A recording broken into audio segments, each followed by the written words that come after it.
Muy buenas a todos, soy Oliver y hoy quería hablaros sobre la declaración de un policía. Resulta que un policía estadounidense llamado Greg Anderson del departamento de policía de Port of Seattle ha decidido dar su opinión en redes sociales acerca de lo que está sucediendo. Concretamente lo ha hecho en su página de Instagram, donde colgó este vídeo que tiene más de 800.000 visitas. Este vídeo ha tenido una tremenda repercusión y por ello Anderson ha salido en varias cadenas de televisión estadounidenses. Cuando su vídeo se empezó a hacer viral, el jefe de su departamento de policía le dijo que borrara el vídeo inmediatamente, a lo que Anderson se negó completamente. Ante su negativa, el departamento de policía le dijo que probablemente fuera a ser despedido por insubordinación, y poco después el departamento de Seattle puso esta declaración en su página oficial de Facebook, diciendo que Anderson debía ser apartado del cuerpo porque no está permitido decir sus opiniones personales mientras lleva el traje de policía. Y vemos en los comentarios todo el mundo apoyando al policía Anderson.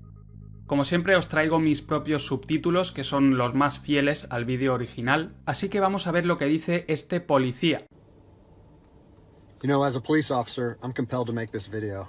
I've been in law enforcement for 10 years, and I'm speaking to my peers, other fellow officers, people in any kind of law enforcement position. I've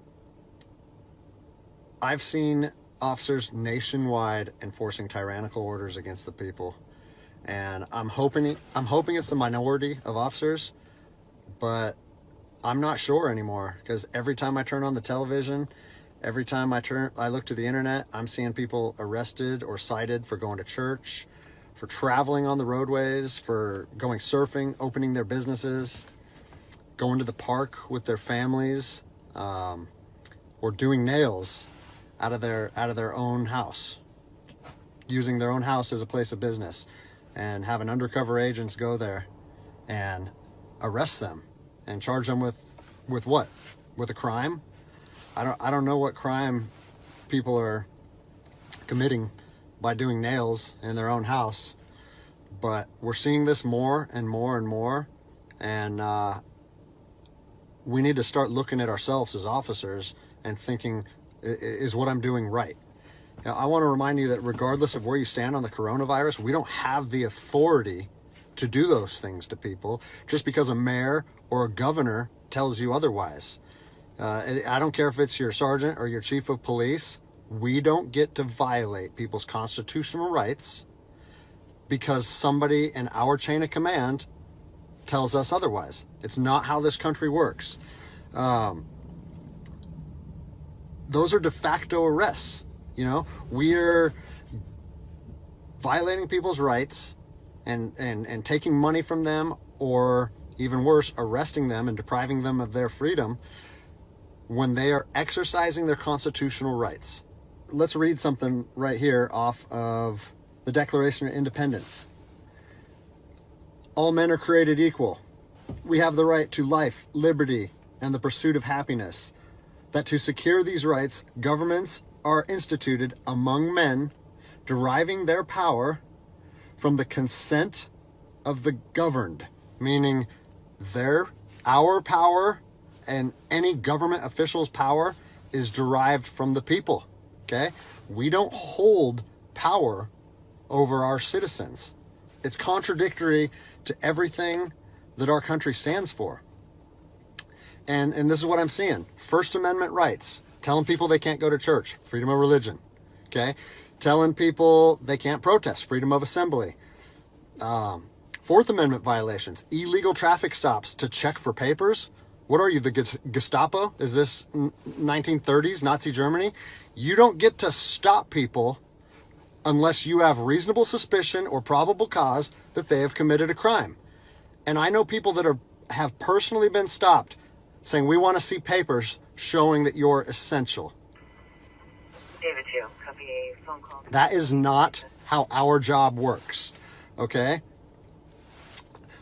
What really has been pissing me off lately is the fact that these officers that are going out here and enforcing these tyrannical orders, what they're doing is they're putting my job and my safety at risk. Because what you're doing is you're widening the gap between public trust and law enforcement officers. And the thing that I want you guys to realize is that our power that we hold as law enforcement officers, it's nothing more than a facade. It's a badge and a gun. You don't realize, if you haven't lived in anarchy, if you haven't seen combat, things can be stripped from people in a heartbeat. And that's what I'm afraid of. I'm afraid that these actions are going to wake a sleeping giant, i.e. the American people, okay?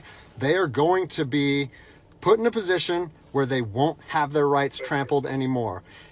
And us as law enforcement officers, we'll have our ability to enforce the law stripped from us in about 10 minutes, okay?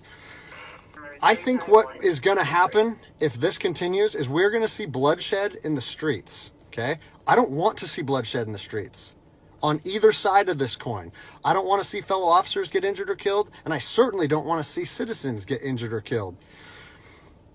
And I promise you, most of you out there doing these tyrannical acts against our citizens, you're not ready for combat. You're not mentally or physically ready for combat in the first place. I promise you, you don't want to go through that, and I hope I never have to go through that again. You know, you don't get to just say, well, I'm doing this because I was told to do so, or I'm following orders, or I need to keep this job. Guess what? I need to keep this job more than anybody. I have 3 young children. I have 2 houses. Like, I have the same sob story that the rest of you guys have. But my personal choices and my living arrangements, no matter what they are, don't allow me to trample on people's rights. Listen, you need to stand up for what's right. You need to, if you're part of a department or an agency that is asking people or asking their officers or their deputies to impose on people's rights and infringe on their freedoms, you need to step up and say, no, that's not me. That's not what I signed up for, and that's going against my oath. And if that costs you your job, so be it. At least you'll be able to look at yourself in the mirror at night. I've already expressed this to my department. As a special operations veteran, I've fought on the streets of Iraq under the U.S. government's guise of freedom. And I'm telling you what, the American people are going to you are going to wake a sleeping giant, and they are going to fight 10 times harder for their freedom on their soil than anything you've ever seen before. And if that's something you're willing to face, then keep trampling on people's rights. But I promise you, the American spirit of defiance is going to rise again, and it's going to be a big problem for our country. So I'll leave you with this, something that I learned as an E-nothing in the Army. No matter what situation you're put in, if you look inside yourself and ask yourself one question, am I doing the right thing? You ask yourself that, you know the answer.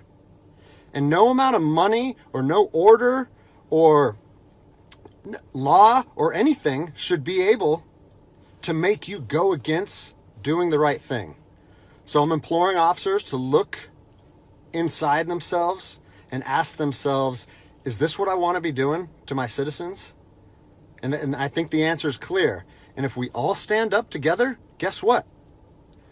It'll be a non-issue, no factor, because people and law enforcement will be united like we should be. Sin duda una declaración increíble por parte de este policía estadounidense. En su opinión, esta situación puede llegar a causar una violencia en las calles, entre policías o fuerzas de seguridad que se están extralimitando en sus poderes y ciudadanos que quieren proteger sus derechos y libertades. Y dice que si un ciudadano quiere ir, por ejemplo, a la iglesia, ni él ni otros policías deberían tener la autoridad de impedírselo, suponiendo que ese ciudadano no haya cometido ningún crimen. Y Anderson siente que le están poniendo en una situación muy difícil al pedirle a él y a otros policías que implementen este tipo de normas. Y aquí lanza una reflexión muy buena, y es que los políticos que implementan estas normas no van a sufrir la resistencia del pueblo, pero los oficiales de policía que están ahí en primera línea en la calle sí que van a sufrir las consecuencias. Lo bueno es que según él ha recibido miles de mensajes y de mails por parte de ciudadanos e incluso de oficiales de policía que apoyan su mensaje. Y es que al fin y al cabo está diciendo la verdad. Los policías no pueden pisotear los derechos de los ciudadanos. Y estos días hemos visto muchas imágenes que así lo muestran. Pero como vemos, también hay otros muchos policías como este que conocen y respetan los derechos de los ciudadanos. Si eres nuevo al canal, suscríbete ya que seguiré hablando sobre estos temas. Y como siempre, muchas gracias a todos por estar ahí y hasta el próximo vídeo.